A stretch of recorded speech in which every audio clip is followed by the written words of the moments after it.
Sueña y serás libre en espíritu. Lucha y serás libre en vida. Juntos podemos. No bullying, no moving, basta ya. Muy buenas, ¿qué tal? ¿Cómo llevan esta tarde de lunes? Nosotros hoy les vamos a hablar, entre otras cosas, de jefes tóxicos. ¿Has tenido alguna vez un jefe tóxico, Juanjo? Bueno, Marta, no me hagas hablar aquí ahora en directo, pero yo creo que quien más, quien menos alguna vez se ha encontrado con personas difíciles en el trabajo. ¿Saben que existe un barómetro que mide los riesgos psíquicos sociales en el entorno laboral? Es el barómetro Cisneros y de él nos hablará el profesor y psicólogo Iñaki Piñuel. También tendremos tiempo para hablar de la felicidad, a la que cada día y como norma le dedicamos 4 minutos, más o menos el tiempo que también tardaremos en resolver la encuesta de hoy que les planteábamos y que en nuestro tramo final resolveremos con la ayuda de todos ustedes. Pues entramos enseguida en materia, hablamos de los riesgos en nuestro entorno laboral y las consecuencias de sufrir una mala gestión a la hora de organizar una empresa. Tenemos con nosotros a uno de los mayores expertos en riesgos psicosociales en el trabajo. Estamos junto a Iñaki Piñuel, pionero en la investigación y divulgación del acoso psicológico o mobbing y autor de la dimensión interior que tenemos aquí.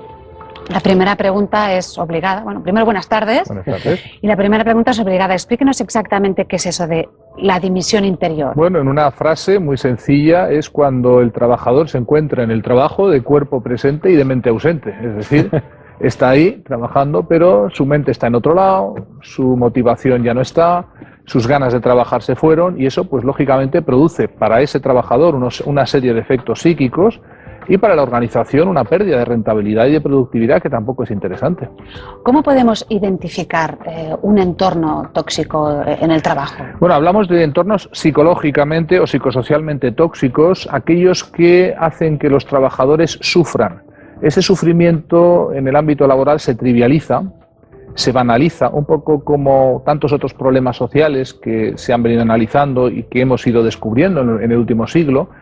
Y esa trivialización y banalización hace que con el tiempo tengamos que aclimatarnos a esas condiciones laborales, muchas veces inadmisibles, inaceptables, injustas, incluso muchas de ellas que son claramente ilegales, que no están cubiertas por la legislación y lo que permite la actual regulación laboral, pero que sin embargo producen daños en los trabajadores y esos trabajadores se convierten tarde o temprano en víctimas de estos entornos que llamamos psicológica o psicosocialmente tóxicos.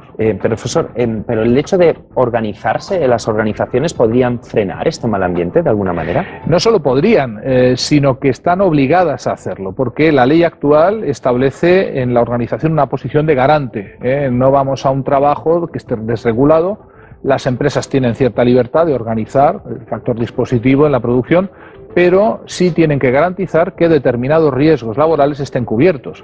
No solamente el de caerse por un andamio, el de lastimarse, el de estar expuesto a una sustancia radioactiva o tóxica, sino también estos riesgos que proceden de las relaciones humanas en el trabajo, muy claramente, a veces de relaciones que se convierten en relaciones tóxicas, y eso es lo que lleva a que tarde o temprano muchos de estos trabajadores queden en situaciones de incapacidad laboral transitoria o a veces definitiva, porque se puede dañar muy gravemente. Profesor, en su libro hace hincapié a un síndrome, el síndrome del superviviente.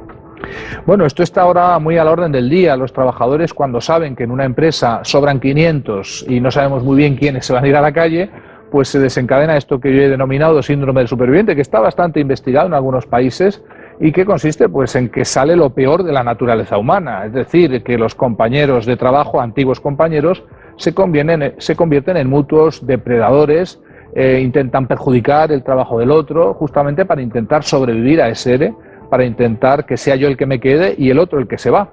Eso pues termina con la cooperación, con la colaboración, con el valor añadido, con el trabajo en equipo, y esto, además de ser un problema de sufrimiento humano, que lo es también un problema para la organización en la que esto se produce.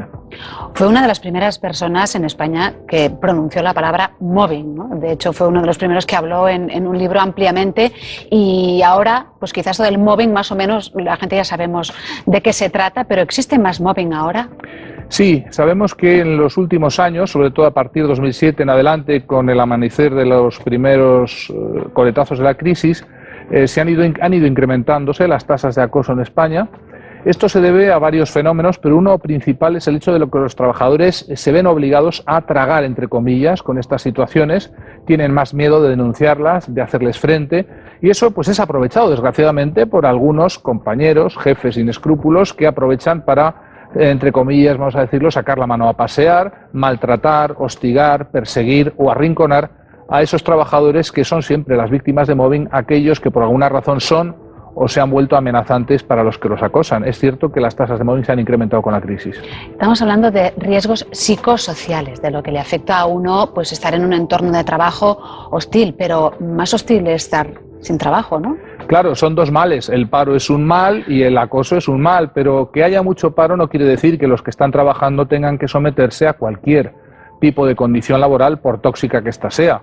Es cierto que ahí queda un consuelo, por lo menos tengo trabajo, pero fíjate que eso es el factor que está explicando el agravamiento de muchos entornos laborales, este mal clima, este enrarecimiento y en algunos casos cómo las tasas de acoso avanzan gracias a la irrupción de determinados directivos, vamos a decir sin escrúpulos, lo que llamamos killers, que son realmente los que en la crisis muchas veces están valorados porque son los especialistas en quitar de la circulación, cortar, reducir, cortar cabezas, y lo hacen muy bien porque precisamente carecen de ese tipo de emoción o de empatía. Y porque los han contratado para ello, ¿no? Además, son contratados muchas veces para ello y si no, promocionan gracias a que son así.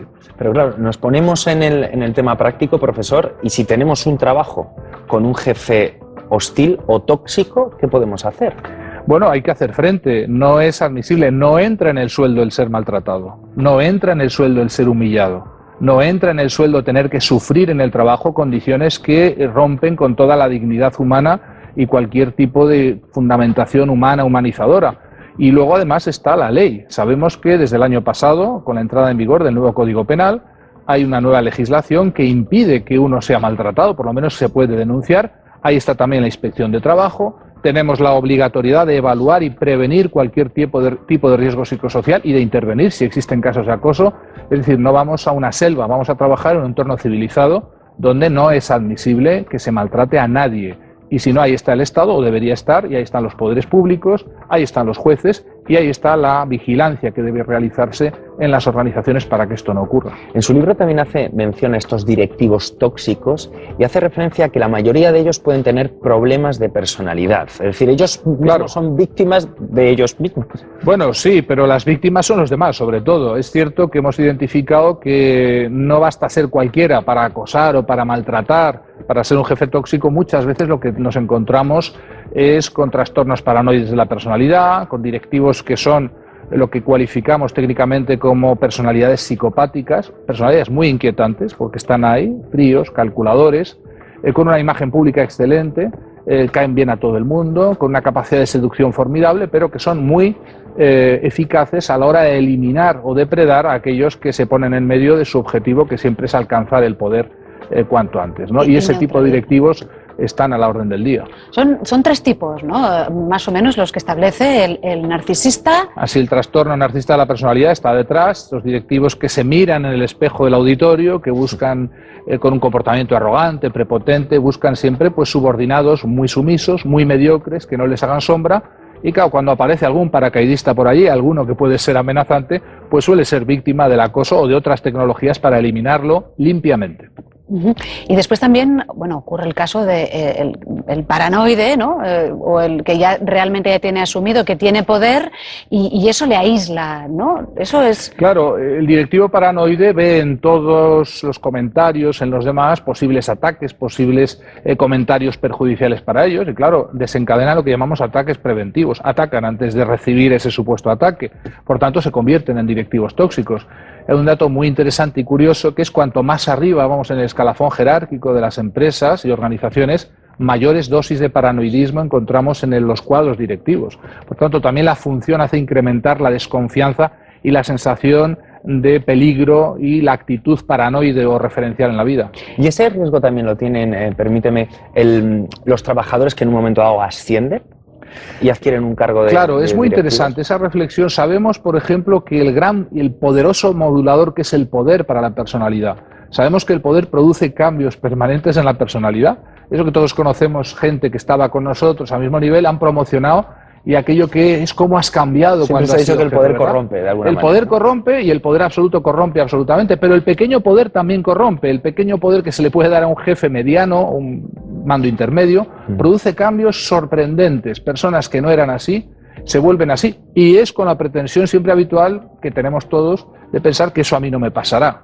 Eso le pasa a otros, y ciertamente nos pasa a todos una vez que accedemos a determinadas cotas de poder. Eso es el peligro. Pero luego lo que ocurre también, ¿no?, en según qué empresas, es que una vez has tenido un cargo de responsabilidad, se da una vuelta a la tortilla y esa persona vuelve al sitio en el que estaba. Quizá ya no tienen esos privilegios, ¿no? Claro, entonces eso escalones. Psicológicamente también tiene que ser devastador, ¿no? Es muy fácil subir escaleras y es muy difícil bajarlas. Y luego aquellos directivos, sobre todo, que se ven después en situaciones de descenso de escaleras, pues entran en problemas psicológicos, se identifican tanto con su rol profesional, con su puesto de trabajo, sobre todo eso de que soy un directivo, soy un director general, que luego no saben quiénes son. Esa identificación es terrible y termina siendo muy perjudicial. Los psicólogos sabemos muy bien lo que es tratar después en la clínica, en la psicoterapia, con ese tipo de directivos que fueron todo y que de repente no son nada y por tanto ya no saben quiénes son. ¿Y cómo se mide o cómo funciona el barómetro Cisneros? El barómetro Cisneros es una herramienta que creamos en la Universidad de Alcalá. Le dimos nombre porque nuestro fundador, el cardenal Cisneros, tenía ese nombre, y a partir del año 2000-2001 comenzamos a evaluar periódicamente en España cuánto era el tamaño de determinados riesgos psicosociales, sobre todo muy especialmente centrados en el mobbing, en el acoso psicológico en el trabajo. Y bueno, ya llevamos 11 ediciones, 11 barómetros Cisneros en estos últimos 11-12 años, y vamos pues comparando nuestros datos también con otros investigadores europeos que han hecho lo mismo, y también podemos ir estableciendo el perfil de algunos fenómenos emergentes, uno de los cuales sobre todo es el mobbing, el acoso psicológico en el trabajo, que afecta en España a más de 2 millones de personas. Los datos no son muy halagüeños, por lo que veo, profesor. Son datos preocupantes, y la crisis además ha hecho que muchos de estos problemas, el estrés, el burnout, el mobbing, pues terminen generando importantes secuelas psicológicas y psicosomáticas en muchos trabajadores y en sus familias, no hay que olvidarlo. La crisis es es un modulador que hace que esa aclimatación deba ser mayor por el miedo al paro, por el miedo a quedarse sin trabajo o a cambiar de trabajo, cosas que no ocurren cuando no hay crisis. Un último consejo, así como muy rápido, ¿no? ¿Qué se le puede decir a una persona que ha sufrido mobbing o que está sufriendo mobbing para que pueda levantarse cada día y pensar, bueno, tengo que ir a trabajar, pero esto es lo mío? ¿Cómo podemos realmente fortalecernos, ¿no?, ante esta situación? Lo más importante que hay que decirle a la víctima de acoso es que es inocente. Usted, si está sufriendo acoso, no hay nada que justifique la situación de que le hostigan. Y por tanto hay que hacer frente, hay que recabar apoyos, hay que pedir dentro de la organización, si es de mediano o gran tamaño, existen situaciones también de prevención, de riesgo laboral, departamentos, y ahí está la ley también. Tenemos un código penal, tenemos una inspección de trabajo, tenemos que buscar que esas personas que son auténticamente víctimas se les apoye desde dentro y también reciban la cobertura legal suficiente para poder hacer valer el derecho a la dignidad, que es un derecho inalienable y que sigue existiendo en el trabajo. Revelarnos, ¿no? Hacer frente. No colgar junto con nuestro abrigo nuestros derechos, sino que dentro del trabajo también existen derechos. Pues muchísimas gracias, señor Piñuel, por todos estos consejos que nos van la mar de bien aquí en Para Todos Lados, para todos los que nos estén viendo, y ayudar a detectar los riesgos de nuestro entorno laboral. Dejamos a un lado el mobbing, las presiones en el trabajo, porque ha llegado el momento de ser feliz.